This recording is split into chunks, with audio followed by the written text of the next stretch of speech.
So Clara J is short for Clara Jessing, and she was the aunt of the founder of Clara J's Tea Room, Rebecca Jessing.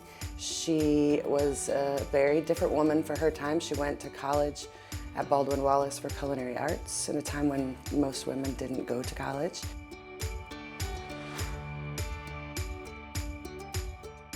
I have now been the owner of Clara J's for 5 years.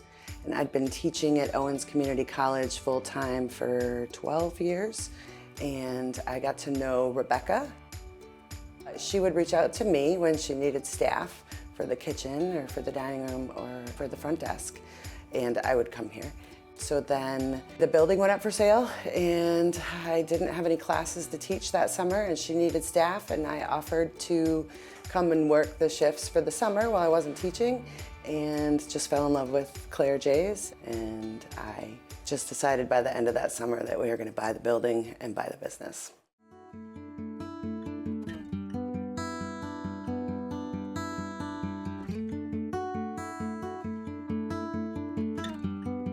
So the building was actually a home. It was built in 1837. It was owned by a prominent banker in Maumee at that time.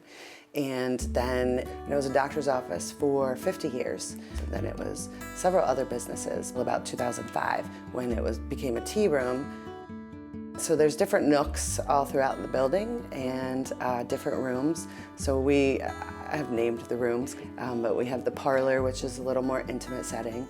We have the fireplace room, and it would have been the living room for the family years ago.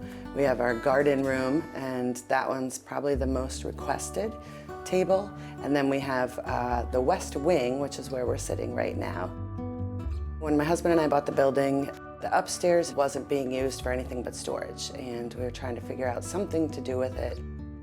Airbnb was just starting to pick up, and so we thought we'd give that a shot. And before we even got it fully operational, we started getting requests. We mostly get families that are visiting. We've had fishermen for the walleye run, which the Maumee River is just 2 blocks away. Because it's over a tea room, I couldn't just have an Airbnb. So they get delivered scones and fruit in the morning. And that has been a big draw as well.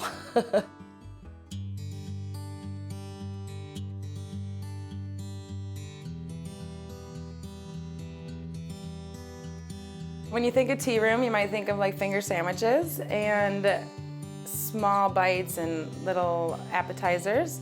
We do serve that for our prepper tea, for the finger foods and little sweets. But for the lunch menu, we do large sandwiches, give you more of a filling meal, try to see what we have to offer here with our different flavor combinations. We start with scones, and they get the 3 toppings that are very common: the strawberry jam, lemon curd, and Devonshire cream, and a pot of tea. And then we bring out the 3-tiered tray. So we actually do the savories on the top, and savories are like the little mini bites, 3 little appetizers for each guest. Lots of flavor, lots of wow in each bite. And then the middle are 3 finger sandwiches. We keep the classic cucumber sandwich, and then we have our signature ribbon sandwich, which is it's not a finger sandwich by any means, it's a giant sandwich. And then on the bottom are the sweets. So again, always 3 sweets. Our signature lemon drop cookie, that's a sandwich cookie with buttercream. And then we always have a chocolate sweet, and usually something fruity or seasonal for the 3rd sweet. Our ribbon sandwich is like a savory cake. It's got the layers of wheat and white bread made in-house, and we make a cream cheese spread for the outside. And on the inside, we have a chicken salad and a red pepper cream cheese and a spinach green onion cream cheese. With our desserts, we do a different dessert weekly, but we also have our strict menu. So you can find those prepper tea sweets on that menu. And then you can also have an array of sweets that we just come up with that week.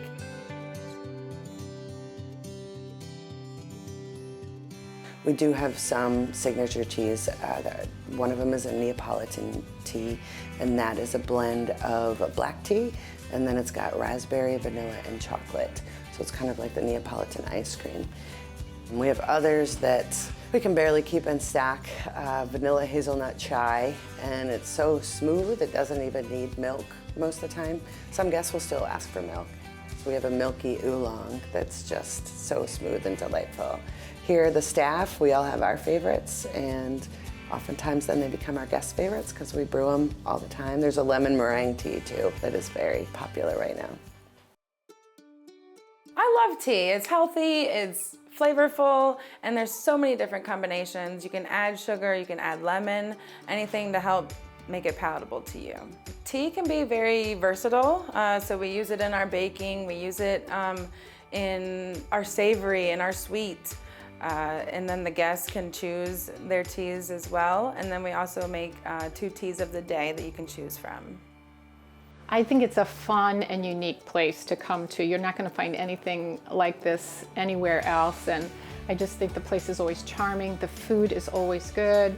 The teas are always plentiful. The people that come and wait on you are always polite. They make you feel special. And this is, I think, a place you come to feel special and to celebrate and to be with friends.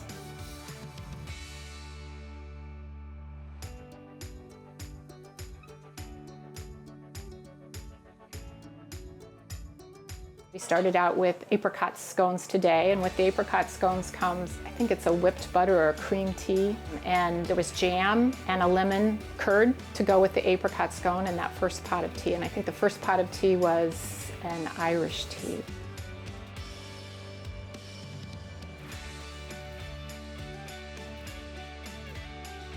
It's just it's a different kind of vibe that we have here.